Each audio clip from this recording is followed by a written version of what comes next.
Shri PP Singh sir. Normal teachers को समझ में नहीं आता सर क्या है सिक्योरिटी, उस व्यक्ति को समझ में आया। और साथियों में हैरान थी कि ये दुनिया छोड़ने से पहले सर 4 साल बेड पे थे किसी हेड इंजरी के कारण, 0 काम और लाखों इनकम आ रही। 1 साल में गुजर गए लाखों इनकम। आज मैं आपके सामने उनके बच्चे को बुलाना चाहूंगी। सर्वप्रथम मैं डॉक्टर मोहित जी को बुलाना चाहूंगी।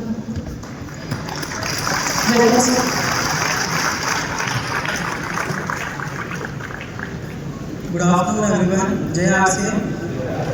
My name is Dr. Mohit Singh, son of Priyakrita Singh and Mrs. Seema Singh. और जय RCM।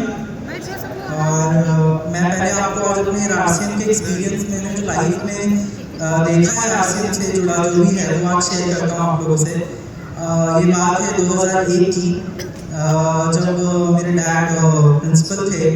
तो उसी वक्त मेरी मम्मी ने भी हमारे कार्मिक स्कूल की शुरुआत की थी। और स्कूल में जून का महीना था, बहुत गर्मी का महीना था। और जैसा बोलते हैं कि भगवान हर जगह नहीं हो सकते आपके लिए, लेकिन भगवान के रूप में मिस्टर बीसी छाबड़ा सर उस वक्त हमारे मम्मी के स्कूल में आए थे। और उन्होंने उस वक्त किट हुआ करती थी और सर्फ वगैरह ही प्रोडक्ट्स हुआ करते थे। वो प्रोडक्ट किट देख करके उन्होंने मेरे पापा को मम्मा को प्लान बताना स्टार्ट कर दिया।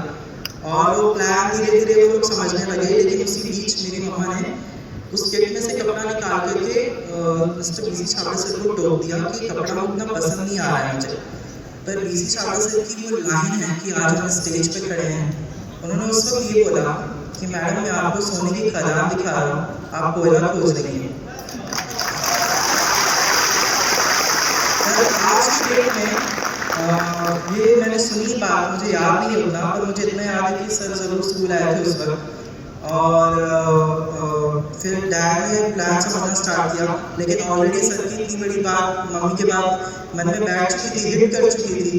और उन्होंने उनको कन्विंस कर लिया कि प्रिंसिपल रहते हुए भी साथ साथ RCM को किया जा सकता है, क्योंकि इसमें इन्वेस्टमेंट की ज़रूरत नहीं है। और उनको तभी बहुत अच्छे से पता था कि हमारे पास इन्वेस्टमेंट के लिए तो कुछ नहीं था। तो कहते हैं there is nothing to lose, जब खोने के लिए कुछ है ही नहीं तो डर किस बात का। तो फिर उन्होंने इस बिजनेस को स्टार्ट किया। और फिर वो उसी बीच उनका बिजनेस अच्छे से चलने लगा। और उसी बीच DPS प्रिंसिपल के पद के रूप में वो जम्मू चले गए।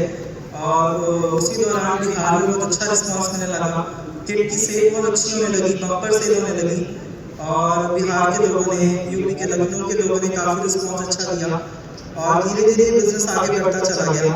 और फिर उसी बीच हमारे मम्मी पापा का मेन फोकस था कि हमारे लाइफस्टाइल प्रिडिक्शन के साथ साथ हमारे एजुकेशन पे उनका बहुत ज़्यादा फोकस था। और उनको हमेशा चिंता लगी रहती थी कि इतना पैसा कहाँ से लाएंगे कि बड़े बड़े स्कूलों में तुम्हें पढ़ा सकें। उसी वजह से जिस स्कूल में सर आए थे वो मम्मी ने स्कूल स्टार्ट किया था।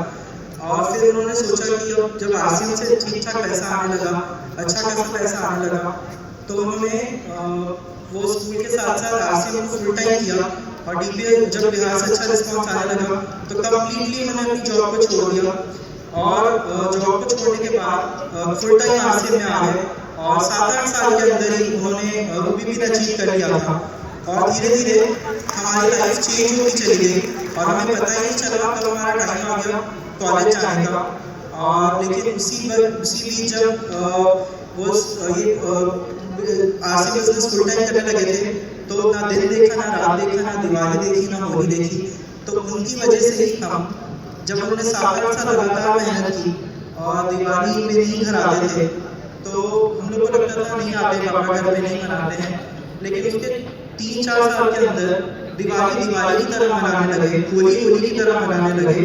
ये सब कुछ RCM की बदौलत हुआ। और इस सारा श्रेय जाता है founder mister B C Chhabra sir को। आई होप ये मैसेज तक पहुँच जाएगा मिस्टर सौरभ सर के थ्रू।